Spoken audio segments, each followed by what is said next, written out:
Good evening, everyone, and welcome back to my channel. What is the biggest waste of money project you've ever had? We all have these projects that hit us, and we've got to do it because it's going to be so cool. You end up spending 2 or 3 times the money that you intended on spending, and you learn a lot in the process, both good and bad.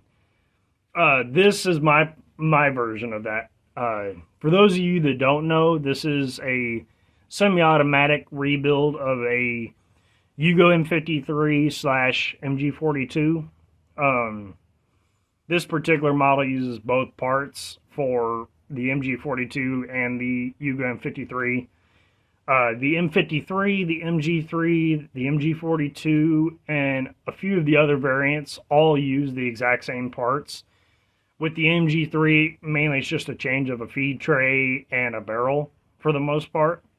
And I decided a couple of years ago that I was going to get into gunsmithing, and the right way to do it was to start doing these parts kit builds. And boy, did I bite off more than I could chew. Right as I started working for an ammo manufacturer and I started getting more into gunsmithing, this is the second rifle that I ever put together. My first one is my AK, which is in pieces right now because it's currently going through a little facelift. But I don't know how many of you watched Sons of Guns back in the days, as goofy as that show was and how overproduced it was. I really loved the scene where the young up-and-coming Air Force guy, Glenn Fleming, showed up, and this is one of the guns that he built as a resume gun. And I had no idea whether I was going to get into the firearms industry or not, so I decided to build myself this resume gun too. At the end of the day, it was probably the most useless waste of money that I've ever built, but it was by far the coolest thing I've ever built, and I learned quite a bit on the way there. Quick introduction to a couple cast members of this video. Both of these, this dummy grenade and this reproduction field shovel, were from the film Reveille. I am pretty good friends with a couple of the guys that helped work on it, and I really liked the attention to detail they made that movie. And when they started selling off the memorabilia, I had to be the first person to grab a couple pieces of it. So eventually this will all go in a big display, maybe a little shadow box in my room or in the living room, make a coffee table out of it or something. But needless to say, I'm glad that I got these pieces to go along with my biggest waste of money of all time. So this thing started off as a parts kit that I found on Gunbroker. The Yugo M53 kits without the receivers were going for fairly cheap at that point in time. I had just finished my AK-74 build, and I was looking for the next intermediate build that everyone was talking about, and most of them said the MG42 was the first real advanced gunsmithing build outside of AKs and ARs and stuff like that, and doing those typical little builds.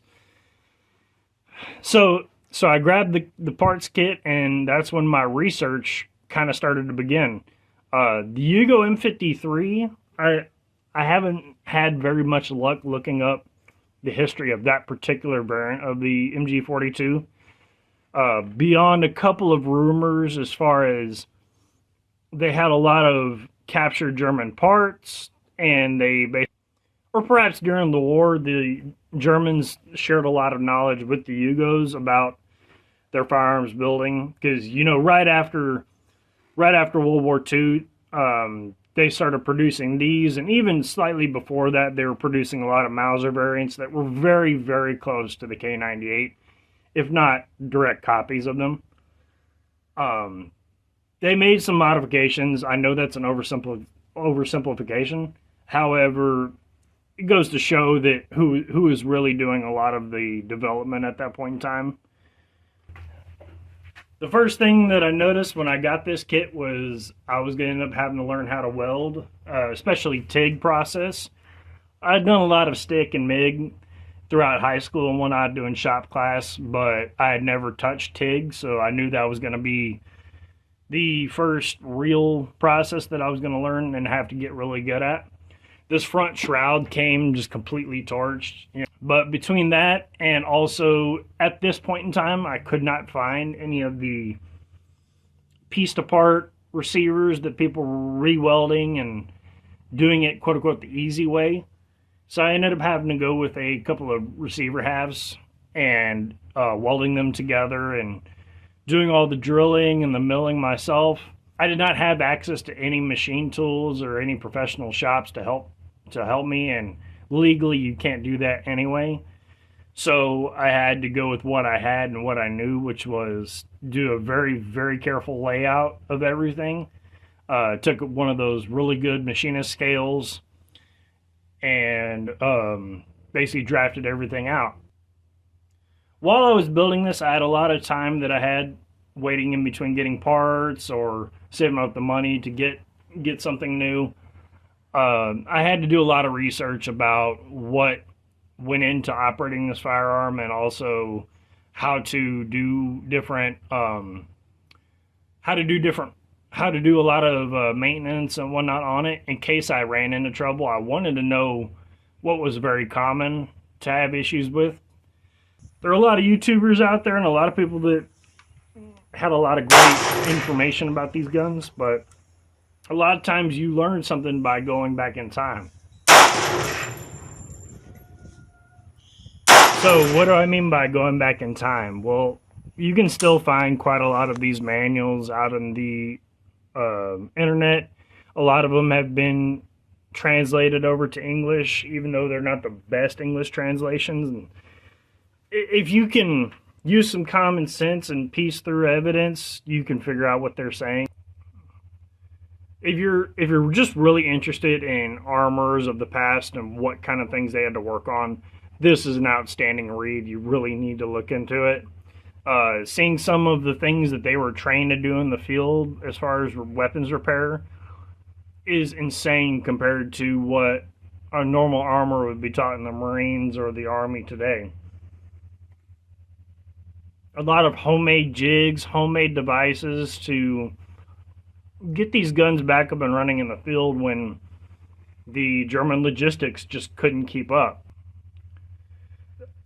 A lot of times, as we all know and have read history, there were certain weapons or vehicles that had an extremely hard time with logistics. They couldn't get spare parts. So reading about some of the ad hoc tools and homemade jigs they use to get these things back up and running is really insane.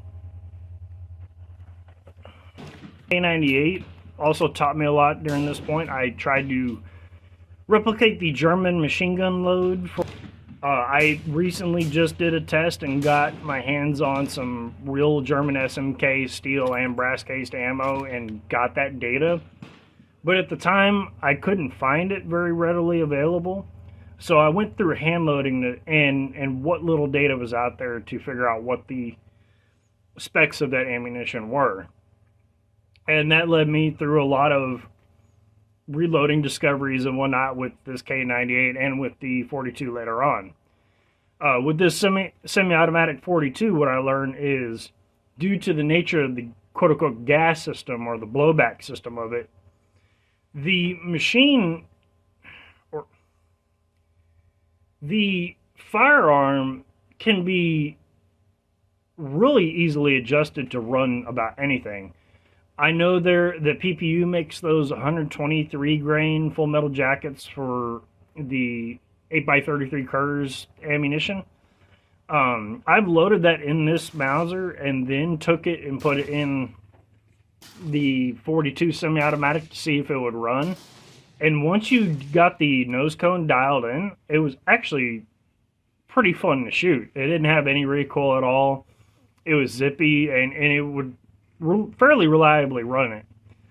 The problem with most of these semi-automatic builds is they're made to be bullet hoses. When you try and slow that down and make a semi-automatic into them, especially doing it the legal way, they just don't work well. You can go out of your way and do everything possible to make these things work as efficiently as possible, but the downside is they're never going to be reliable. They may be reliable enough to take, and have some fun with, and you could play around with it. I'm sure some guys who've done these builds have gone hog hunting or did something silly like that, or reenacting. But these really, besides a toy where you can turn money into noise in a cool looking way, they're kind of pointless. Especially when it comes to accuracy. I'm not even going to embarrass myself or embarrass this gun with a accuracy test, especially out the bipod. This thing is minute of person at 100 yards at best. I have not done any bench shooting with it, and I refuse to do so because that would be just silly and pointless. This thing is meant to just have fun, go plink a lot, and pretend like you're in the Wehrmacht for 15 minutes. Well, that being said, I hope you enjoyed this video, and I hope you learned the lessons that if you want to learn something, it may be expensive, or if you want to save money, you may not learn a lot. With projects like these, I know a lot of you probably work on vehicles and stuff like that and spend twice the amount of money that you planned on doing just because you thought you could make something really cool. And maybe it's cool to you, but when others see you on the street, they look at you like you're crazy and, man, you spent way too much money into speccing out that car.